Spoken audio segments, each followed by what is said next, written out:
Dans cette séquence, nous allons maintenant passer à la deuxième étape de notre installation globale. Nous allons télécharger le dossier WordPress. Pour ce faire, nous allons sur le site officiel de wordpress.org en français, dont vous avez l'URL ici. Et sur la page d'accueil, vous allez tout simplement cliquer sur le bouton « Obtenir WordPress ». Nous arrivons sur cette nouvelle page et vous avez le bouton qui va vous permettre de télécharger la dernière version de WordPress, qui est actuellement la version 5.0.3. Vous cliquez sur le bouton « Télécharger WordPress ».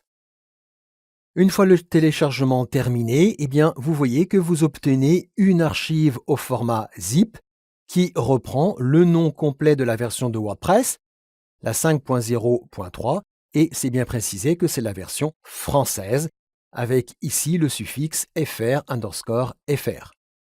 Nouvelle étape, nous allons devoir décompresser cette archive. Pour ce faire, vous faites tout simplement un double clic sur celle-ci. Et vous obtenez un dossier qui s'appelle WordPress. Le nom de ce dossier est extrêmement important car c'est le nom qui va être utilisé dans l'URL lorsque nous allons vouloir démarrer notre site WordPress. Alors plutôt que de l'appeler WordPress, je vais l'appeler tout simplement mon site. Là encore, précaution au niveau de la syntaxe, pas d'espace, pas de caractères accentués, pas de caractères spéciaux et vous privilégiez des minuscules.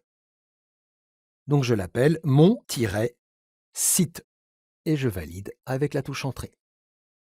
Comme nous l'avons indiqué précédemment, il va falloir placer ce dossier dans le dossier de publication des sites web de notre serveur web Apache. Pour ce faire, je vais créer pour plus de facilité un nouvel onglet. Et dans ce nouvel onglet, je vais dans le dossier Applications et je vais dans le dossier MAMP. Et comme nous l'avons évoqué précédemment, dans le dossier htdocs, qui est le dossier de publication de notre serveur web Apache.